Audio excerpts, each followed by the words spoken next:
Hey, welcome to Captive Audience. Oh, I'm not Don Anderson. My goodness, my goodness. There was something I didn't check. So I'm going to edit that very quickly.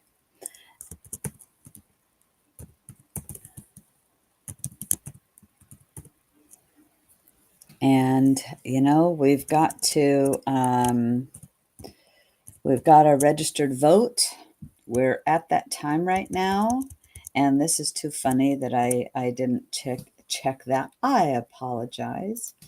But this is what happens sometimes, right? Anyway, we're going to roll with it. It's Friday. It's fabulous Friday. The weather over here in Eastern Oregon was fabulous. And look at my new shirt. I received this yesterday from AJ, who donated a lot of things, Trump gear, specifically Trump gear, to Umatilla County Republicans and a few other counties as well. So thank you, AJ. I like my new shirt very, very much. And so it's been absolutely gorgeous over here today. Absolutely gorgeous. And in case I forget to mention it, that tonight you might be able to see the aurora borealis again. I don't know, the northern lights. You might be able to see that. I don't know if your area, or if you don't have enough light pollution, you might be able to. I hope you can. I'm going to go out and look again tonight. Well, I thought I would start off with talking about a few things that you probably have never heard of in the news. And this one comes from JPR, Jefferson Public Radio. This story, Oregon Public Broadcasting, actually. An Oregon group looks to cut red tape around agritourism industry in Oregon. And with our land use laws, it is actually prohibiting farms from having some agritourism there. We do have very strict land use laws here in Oregon, which is why we have these vast lands that are open, and people are farming in them. But it doesn't always mean that they're going to be safe from something else. But anyway, there's a group of about a dozen farmers, and they are lobbying the state legislators to loosen Oregon's iconic land use laws to expand business opportunities on agricultural land. And agritourism brings in nearly $1 billion each year in the Willamette Valley. And this extra income could bolster a farm's financial resilience when crop sales are down. Like right now, the wheat prices are really low, and we've got farmers that have a lot of wheat, and the prices are pretty low. I haven't checked, very recently, but I know about a month ago that I was listening to a farm talk show, and they were saying that for our farmers, they're wheat producers here, they said it cost them X amount of dollars to produce, and the price of wheat per bushel was actually less than what it cost the farmers to produce. So agritourism would be, I think, a good thing, helping farmers. I mean, why not? Well, there are some land use laws with that, and that are in the way. So it would require some new legislation, and of course lobbying. And what's interesting is there's some people that are going, oh no, oh no. And in fact, from a conversation I had with a legislator that told me that, you know what, this, instead of just one county being able to do this was looking to be a pilot, a little pilot project. And others went, no, we can't let them do that. This might wreck everything. Well, I doubt it. I don't know, though. Sometimes there are unintended consequences, but I would think that there would need to be there could be a compromise. A compromise. So something that you might not have heard of, and apparently there is a petition that is, being passed around to get to Governor Tina Kotek. So we'll just have to wait and see what happens with this. If it comes up in the this upcoming legislative session, and see what happens. Thought you'd like to know. So, also, there is this story I thought was quite interesting because, we have in our now government in between the doctors and the patient, a lot of government in between the doctors and the patient, especially when it comes to medication. Well, here in Oregon, and it might be this way around the US, I don't really know, but this story comes out of KOIN, KOIN, and it is a report that Oregon pharmacy benefit managers pass on less than 1% of drug rebates to enrollees. So there is a middleman that is in between. There's apparently, so what it is there is what's called a pharmacy benefit manager. And the pharmacy benefit manager, PBM, is the intermediary between medication manufacturers and the consumers. Okay. And they determine which drugs are covered by health insurance and where prescriptions can be filled. But they're a third-party entity that are now required to self-report the rebates and the fees and all of that. Well, in this data, they found out that these pharmacy benefit managers are actually passing on less than 1% of the rebates. So, in fact, let's just say in this data published by the Oregon Department of Financial Regulation, that 18 PBMs received over $287 million in rebates and payments from the manufacturer last year.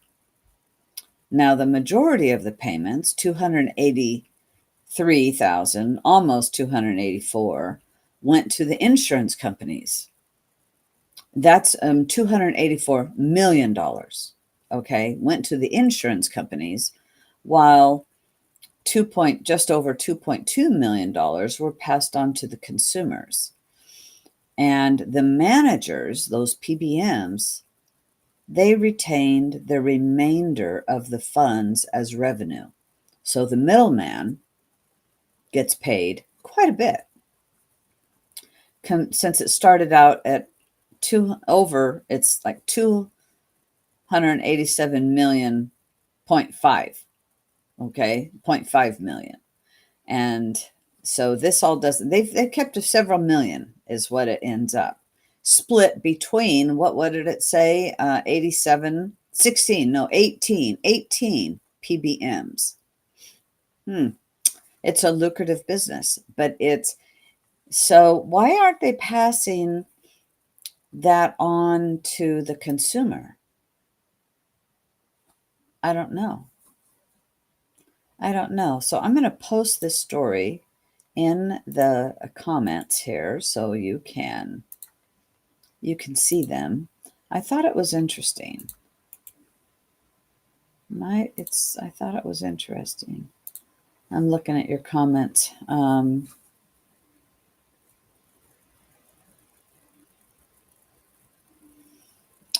It's interesting, the drug companies, because they pay for the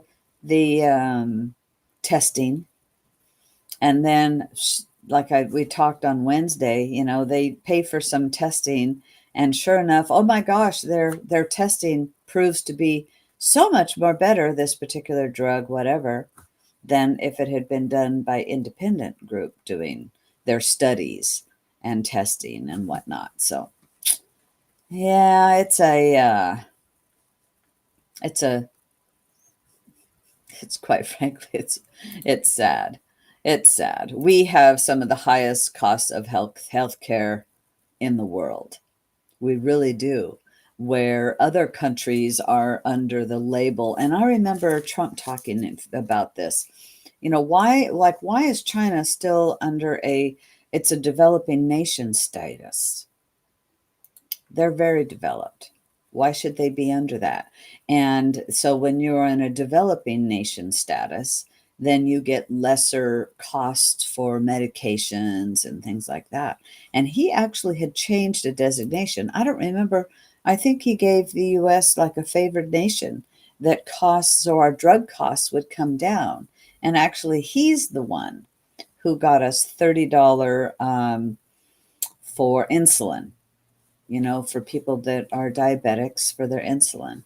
It's, yeah, it's really, he did actually a lot, I believe, for those, for medications and whatnot. Well, let's get into politics since you heard me mention Trump's name, but we're not going to start there. I spoke last night. I was one of a few speakers at an event that had to do with registering to vote. And the Confederated Tribes of Umatilla Indian Reservation had invited, actually, we had uh, not the Secretary of State, the Assistant Secretary of State was there. She spoke, and our new election supervisor, Stephen Cragen, spoke, and the chair of the Democrat Party of Umatilla County, and the chair, myself, of the Republicans of Umatilla County. And we all spoke about registering to vote. And I thought it would be a good time to talk about this as it is Friday. Tuesday at 5 p.m., if you're taking paper forms into your county's elections, on Tuesday the 15th is the deadline to register people to vote. Or if you're doing it online, it would be 11:59 p.m. and on the 15th. You can still register to vote. But something that it was mentioned kind of quickly is there's a lot of people they can actually be on and registering to vote are for people that have moved here, people that have never registered to vote. But if you are registered to vote and you need to update your information, you moved within Oregon, or you've gotten married and changed your name, and so you need to update that information, you actually have until election day, like 8 o'clock on election day, to do that.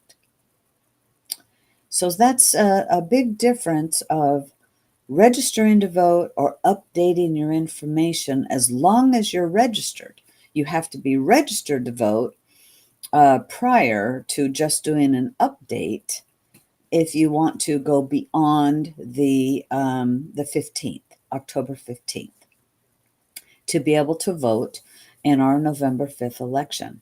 So I just kind of wanted to talk a little about that because, and I had a fellow call me today and said, what about felons or former convicted felons? And I said, as long as they're not incarcerated, you can register to vote and you can vote. He went, oh, cool. Where do I go? And so there's just a few things out there that I think we need to clarify so you can. And now, in fact, I have a story. Let me find it. I didn't put that one first, unfortunately. There is a story about so how do you register to vote while the motor voter signups are paused? Well, you just go vote. You just go register. You fill out. You can do it online. Forget, the DMV, the DMV, it doesn't mean you can't register to vote. Heavens, no. It means that you have to, fill out a paper form. I always recommend to people to fill out a paper form, like that gentleman who called me just before coming on, and I explained it by filling out a paper form. It updates your signature, which will help to ensure that your ballot is counted without any issues. It's not going to be contested for your signature or whatnot. And it gives another, if you've a paper form is, you just know that it's gotten in there. You're not relying on electronics. Oh, the computer system went down. Oops, sorry, we couldn't do it. And I think that's a really good deal, is to fill out a paper form. I think it's the best way. And then at your county's elections office, they will scan it in. And if you ever go in there and say, hey, I'd wanted to see what my signature looked like or whatever, they would pull up the scan of that paper form, which is much different than if you were at DMV and you signed on a pad, those electronic pads. The signature won't match. It won't match when you put pen to paper on your ballot. And this is such an important election. So I might be, to some of our regular audience, feeling like that I am, hammering this home, but we need people to register to vote. We need everybody to vote in this most important election on November 5th. So, you make sure you have answered the 2 questions at the top. Put your Oregon driver's license, and if you've just moved here, check the box that says you don't have one or an Oregon ID or anything, and put the last 4 of your social. Pick a party. If you have a P.O. box, make sure you put that where your mailing address goes. Otherwise, you just need to put your resident address where it says the residence of where you live, and your birthday and the county that you live in. And sign and date it. And so, Bobby, I see your question on they are pulling in Umatilla County. I cannot speak for all the counties, but apparently in the Secretary of State, or the counties, I can't say the Secretary of State. I can only tell you what our county supervisor told me. And is that for those that were in our Umatilla County that were deemed illegal and that were on our voter rolls, those people have been inactivated. So they will not receive a ballot. Then, even more importantly, they went to the supplier of the printer of the ballots and where everything was and physically pulled those ballots. So their voter roll part was taken care of. I mean, I would feel better if they were removed, but I don't know exactly why, because I think the reason why is if somebody comes in and proves I am a citizen, then they go, okay, great, here's your ballot. And because there might be some that could be the case. So otherwise, it's up to the counties. That's what my understanding, and I might be wrong there. And is there a factual number of voters illegally registered? Well, that's a very good question. I don't think there is yet. It's over 1,500 now. That is what I know. And they've stopped the motor voter automatic, voter registration at DMV because they've got to do an audit and find out why these people are being registered when they haven't provided all of the data, that you haven't proved you're a citizen. You haven't proved who you are. And Bobby, I totally agree. I would love it if we would go back to in-person voting and ID in our precincts. It would be a lot better. It would, and in smaller areas, you could even combine precincts, but it would, I would love if we would do that, but don't hold our breath. We'll die before that might happen here in Oregon. But you never know. Never say never. We can hope for that. We can certainly hope for that. Well, on talking about the election, okay, I want to share my screen with you on this because, and I hope this works. And I'm going to tell you right now, when I go to share the screen, I'm not going to be able to see you. So we're going to try this because on this one, you need to see. In fact, first, before I do that, I'm going to put this in the comments. I want to put this story that is from the Oregon Watchdog, Oregon Catalyst, by Representative Ed Dial. And it's really good because it shows why the far left funds ranked choice voting Measure 117. And unfortunately, there is not enough voice out there against this measure. So I'm going to now share the screen. Okay. I'm going to share that with you and talk about this a little bit. I hope you can see it because I'm scrolling down a little now because what it is he shows you that here's one example, this ABC. And there's 3 candidates, ABC, and 5 ballots. So you will see that 2 candidates vote ABC. 2 voters vote ABC. 2 voters vote CBA. And 1 voter votes BCA. So that's this ranked choice voting.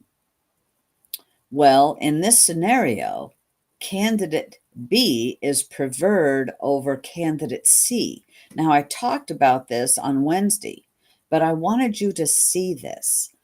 And so candidate B clearly got the votes. And so candidate B is preferred over candidate C by 3/5 of the voters. But yet 2 of C's got, the number 1 choice. So yet in the first round, candidate B is eliminated because they didn't get a lot of the first place votes. And then the voter's second choice goes to C. So actually, the candidate that got the most votes there was B of the overall, and in their second place, but they're eliminated because they didn't get the first choice. Because candidate A got 2 votes, candidate C got 2 votes, and candidate B only got 1 of the first place votes. So I thought, a picture's worth 1,000 words. Now here is another one. And this is Republican, Democrat, and Green Party is what this is. And in this one, it's 3 candidates, 5 voters, all ranking them. And so in this possible scenario, some progressive voters in Oregon may feel empowered under ranked choice voting. But actually, the Democrats favored over the Green Party by 3/5, but the Green Party wins in this scenario. So it is a screwy way to vote.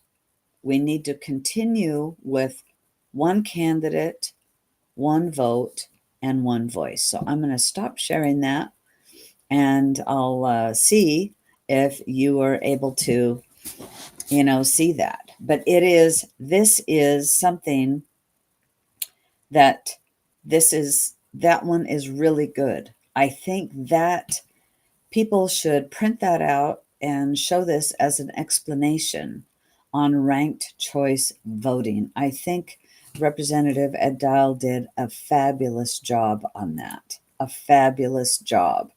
And so we've got to kill this ranked choice voting. That's the bottom line. Oh, you didn't see any of it. Well, dang it. Now, thank you, Lori, for letting me know. I don't know why, but that's just the way it went. So it didn't do it.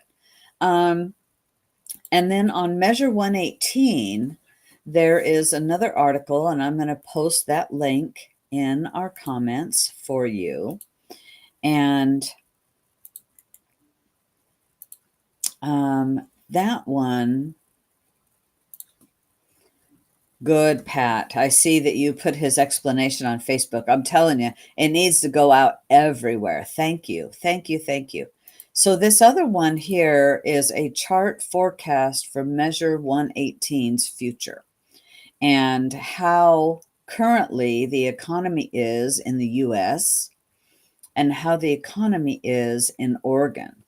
And high paying and high productive manufacturing jobs are disappearing in America. We all know that.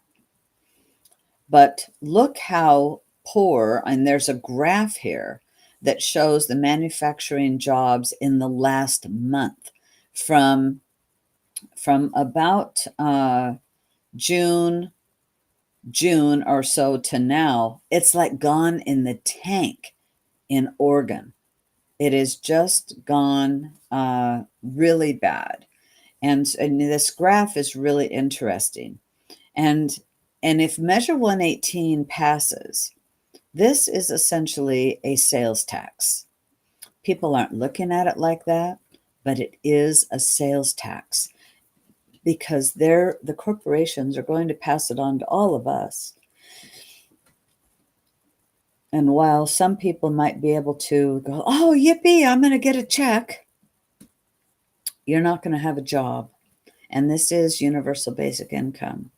And it's not a good deal. So it's not just this, and this sales tax isn't just imposed at the retail level. It's also imposed on the same product at the wholesale level. And at each stage, excuse me, of the manufacturing process. And it's crazy. This is nothing that we want. So this is another very good graphic to show people about Measure 118. We really, really, really need to kill these two bills. And so just trying to do a little more voter education here. And for those people, yes, they do. These measures do require 50% plus, the majority of the vote. They have to have the majority of the vote. And it's, yeah, but for those that don't think your vote counts, Senator Thatcher wrote a really good story. And this is in Oregon Catalyst as well. Let me post this link for you. And it says, everybody needs to remember the 7 vote story should alarm you. And if you don't know what that is, every vote counts. Every single vote counts. So the 7 vote story is former Governor Kate Brown won her first election by a mere 7 votes. And everybody has to vote. We have all got to vote. And if you don't think your vote doesn't count, it's, we need everybody. We need everybody turning in a ballot. Don't mail it, put it in a drop box. Here's a story from the Epoch Times. 47 U.S. elections ended in ties or were decided by a single vote in 2024. So that's a lot. Every single vote counts. Every race is important, and we need to be paying attention. We need to help educate people. And I thought this was very interesting. So a study by the Public Interest Legal Foundation found that since 2022, there have been 635 ties and 173 elections decided by a single vote across the country. So every vote counts. And we endured 8 years of Kate Brown, 8 horrible years. And she really changed a lot of the trajectory in the state of Oregon. And she was first elected by 7 votes. Oh, it could have been different. And oh, I wish it was. I wish it was. So, we just all have to, talk to all of our family, friends, and neighbors about voting. So now, did y'all get your voter pamphlet? I got my voter pamphlet, came in the mail today. And have I heard ballots will have a hidden watermark? No, I haven't heard that. And I'm just going to warn you right now, if you haven't got this, Donald Trump, the Trump campaign did not pay to be in the voter pamphlet. So you're not going to see a big, write-up about Donald J. Trump in here. And I feel that it's really sad, but it's true. So before you, get all pissed off about it. So here we have Robert Kennedy and Chase Oliver here for presidential candidates on the first page of the presidential candidates.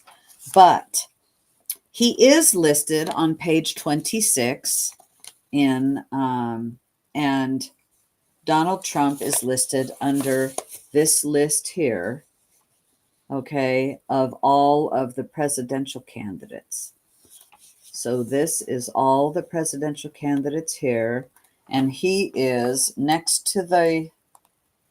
he's the third from the bottom. Comrade Cackling Kamala is at the bottom. And interestingly, Robert Kennedy is at the top. And Trump is third from the bottom. So, yes, I feel I'm sorry that Trump didn't put a statement in our Oregon voter pamphlet. But regardless, we need to vote for him and vote Republican down ballot. Absolutely, we need to vote Republican down ballot. And I will tell you, I've got ours today. I'm so glad. In mine, Measure 1, page 83, which I think starts my county insert. I don't know where it ends, but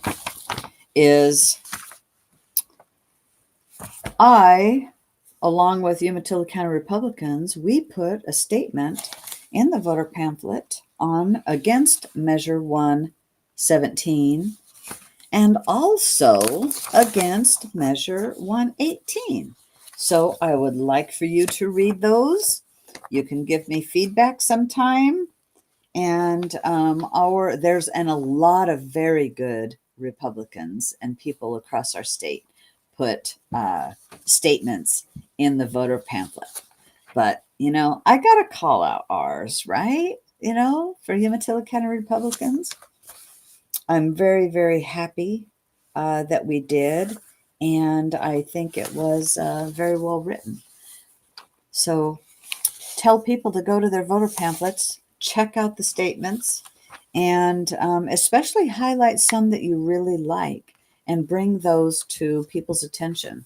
And in fact, speaking of our voter pamphlet, I would really recommend people go to your post office, and if there are extras in the post office, grab a few. Don't take them all necessarily, but grab a few and throw them in your car.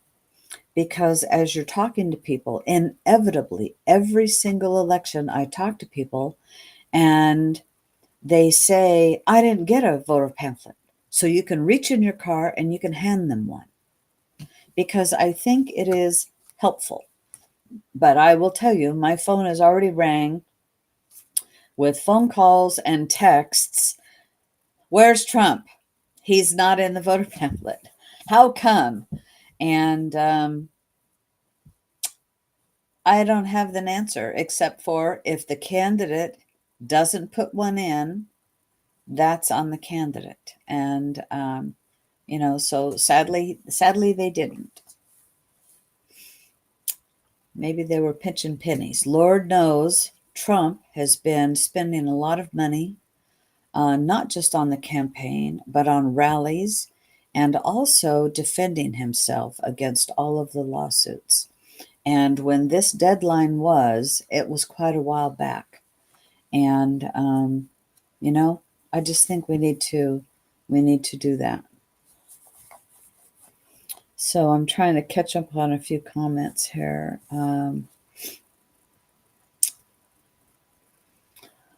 Okay. So we know about forget motor voter. You can still just register to vote. And now here's a story that I thought is worthy of talking about. I don't know if you have seen James O'Keefe, and he has really gone investigating Act Blue, which is the Democrats' fundraising arm. And they have found I've seen videos of James O'Keefe and O'Keefe Media Group going door to door to a house and saying, "Hey, are you Joe Schmo? And did you donate? Do you donate to the Democrats?" "Yes, I'm Joe Schmo and I donate to the Democrats." "Well, did you donate about $20,000 worth to them?" "No, what?" Well, I have seen video after video of this, and I think it's very, very good. And it started well over a year ago, maybe even 2 years ago, that I started seeing some of these videos. And so the article that I just posted is from Just the News, and there's a probe into whether the Democrats use Act Blue platform to cheat at fundraising. And so there is a probe if they are doing that, and it has now expanded to 19 states. And I think this is a good probe. I don't want anybody cheating, even if it was my side, okay, the Republicans. I don't want them cheating at fundraising, anybody. And if this is in fact that they are cheating, then you know what? It needs to be shut down because it's not right. So apparently, a sprawling investigation into the online fundraising platform Act Blue has expanded into 19 states as attorneys general across the country press the company on its security practices and whether Democrats might be using the platform to cheat on election donations.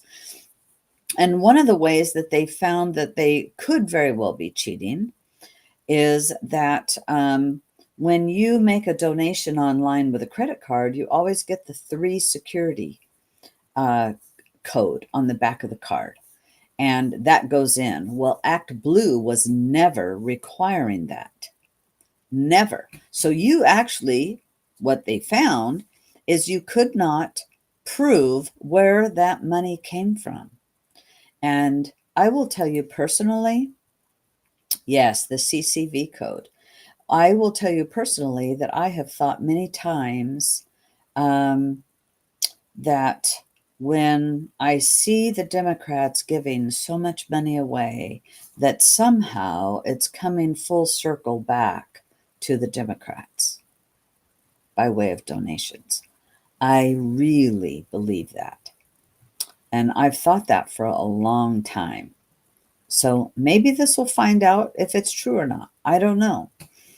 And because they have, it says in here, an investigation that began with a few states and a House committee has now spread across nearly half the country as chief state investigators are endeavoring to determine whether Democrats have used the Act Blue to launder foreign money or craft donation in people's names without their permission, a practice known as straw donations. And so, going to find out. Hopefully, they're going to find out. Smurfing is another name when they don't. A type of money laundering is smurfing. These things, I don't know what they are. I never even heard of them before. But there are people investigating, and I hope they figure it out. I hope they figure it out. And any of us could help with this investigation. Anybody, I'm sure, could. And much like with any voter fraud, if you suspect it or think of it, any of us could do the same thing. So there is, they're asking the states somewhere had asked Act Blue to verify their security protocols and ensure that donors are who they claim to be. And so by October 23rd, they're supposed to have something back. And so the states that are involved in this is Alabama, Arkansas, Florida, Idaho, Kansas, Mississippi, Missouri, Montana, Nebraska, North Dakota, Oklahoma, South Carolina, South Dakota, Utah, Virginia, West Virginia, and Wyoming. So kudos to all of them jumping on this. And because and hold their feet to the fire, investigate it and hold their feet to the fire. We need to have transparency. Definitely. Yeah. So I thought that was good. A little bit more news that you might not have heard about. With these hurricanes, and I'll tell you, pray for the people in Florida, people affected by Milton, the people affected by Helene. And it wasn't just in North Carolina, it was that whole region was affected. Some areas much more than others by the copious amounts of rain that they got. But one of the issues, and I actually saw a fellow, I was watching Fox Business this morning just for a little bit, and he was in Florida, and he says, yes, my wife and I both drive electric vehicles. Well, actually, electric vehicles are ticking time bombs when it comes to a hurricane and any type of flooding. One, a hurricane, because, when you run out of energy, they don't go. And during the evacuation out of Florida, they set up some emergency charging stations for people with electric vehicles. You can only imagine that, of course, they had diesel generators there that were charging up the vehicles. Definitely diesel or gas generators. I've even seen in my hometown an electric vehicle that has a little tow hitch, and on the tow hitch is a platform behind their rig, and they have a generator, honest engine. So they're carrying their power with them. How the hell green is that? I want to know how green is that? If I had to go to those lengths, I would not have an electric vehicle. But this fellow said, yes, he and his wife got both of their electric vehicles and their electric golf carts. They have an electric golf cart business to higher ground. So nothing was flooded and they were okay. Their house, not so much. but they save their vehicles and a portion of their business, since I guess they rent these things out.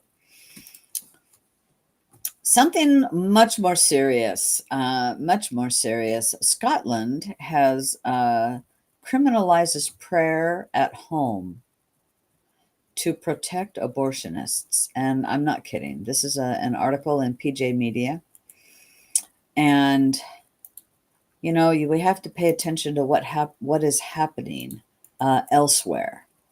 You absolutely have to pay attention to what is happening elsewhere. And in this story from PJ Media by Kathy Salgado, it says that that's quite the headline, right? But it is only if their homes are in designated abortion safe access zones. So if you live probably across the street or next door or in a certain distance to an abortion clinic, imagine that you cannot pray in your home. It's getting bad.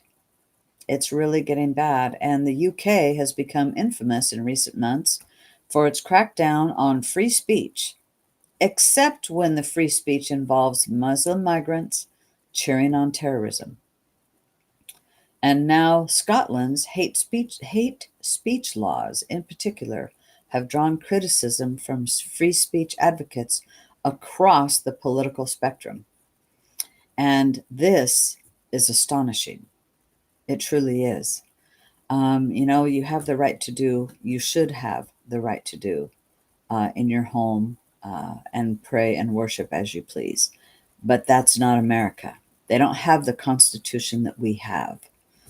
And we have to keep fighting for ours, or it'll be like that. And if Trump doesn't win, let me tell you, you know, Walz has already said we need to, undo some of our Constitution. And here is a story that is from Just the News.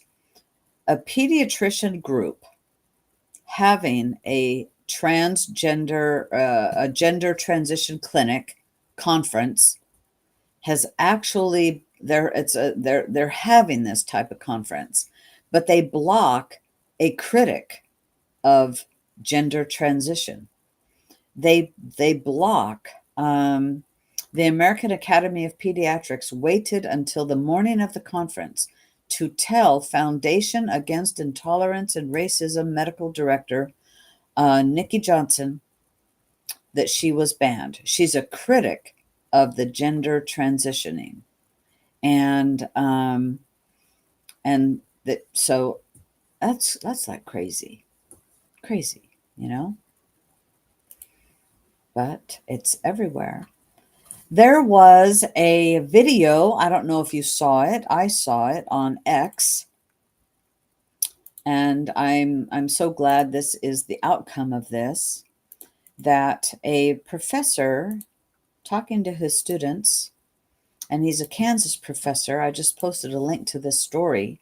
The professor made comments during a rant in class earlier this year, and he was previously placed on administrative leave amid an internal probe, and now he leaves the school. He no longer works for the school. And in the rant, he had said that men that are not lining up to vote for Harris should all be shot. I'm paraphrasing there. And he ended, and in the video, I saw the full clip. In the video, he goes, "Oh, this is recorded. I hope, let's cut this section out." You know, oops, I shouldn't have said that. Well, you know what? If you're a teacher, no, you shouldn't have said that. And so he said there's going to be some males in our society that will refuse to vote for a potential female president because they don't think females are smart enough to be president. They could line all those guys up and shoot them. They clearly don't understand how the world works. And that is a portion of what this professor said. He is no longer employed by the University of Kansas. So, words do matter. And I have good news to end on. An Australian court sides with X in a free speech battle.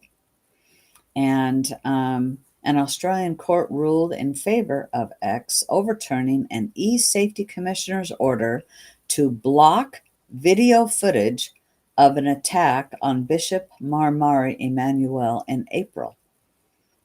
So in Australia, the court sides with X about free speech. That's a win. So that's all I've got for you today. And, you know, have a great weekend. Have a great weekend. Please talk to your family, friends, and neighbors about registering to vote. We've just got a few more days, updating their voter registration to ensure they receive a ballot. And if somebody doesn't get a ballot, instead of throwing up your hands and going, oh, well, I didn't get a ballot, contact your county elections. It might be that you just need to update something, and you would be able to get a ballot. We all need to work and encourage people to vote in this election. Have a super night. Have a great weekend.